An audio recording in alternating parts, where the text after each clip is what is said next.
Most people that I speak to, when I ask them the question about what they fear about doing evangelism, it is that whole thing of answering questions. They don't want to look stupid when they're asked a question. And so I think we sort of feel that we don't really know how to answer the big questions that are going to come our way. So if we can be prepared for the big questions that are going to come, and often it's the same questions that come again and again, if we're prepared for those, it just stops us from fearing some of the evangelistic encounters that we're going to have. In fact, when we feel prepared, we might even say, bring it on, we're really up for it.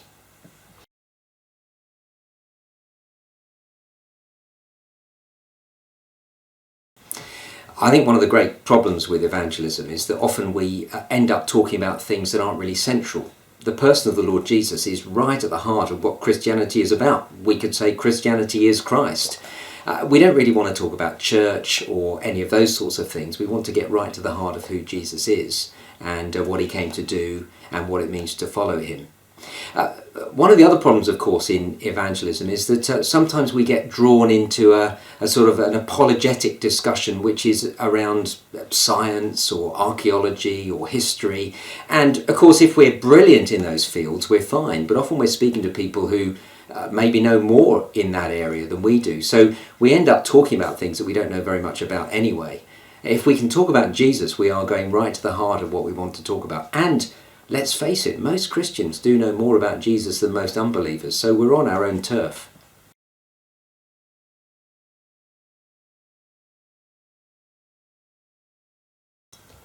I think often when we get asked questions about science, we need to be thinking, before we get into that conversation, what is the real issue there?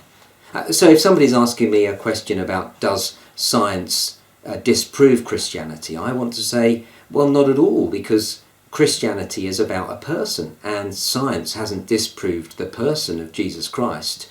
There's good historical reasons for believing that he exists, and when I take it that way, I'm talking straight away about Jesus and not really getting drawn into science. Now, of course, if their question is a little bit more specific, then I need to engage with the specifics that they've asked. But when it's a general question about science versus Christianity, well, the Christianity is about a person. Let's talk about him.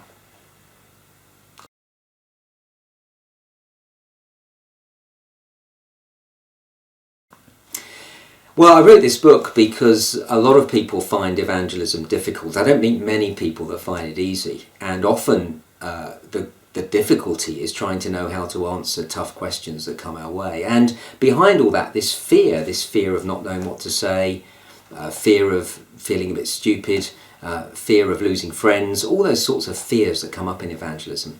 So in this little book, Intentional, I'm trying to help people to get rid of some of those fears, not least of all by being well prepared, but also by, as the book says, fearing the Lord more than fearing men.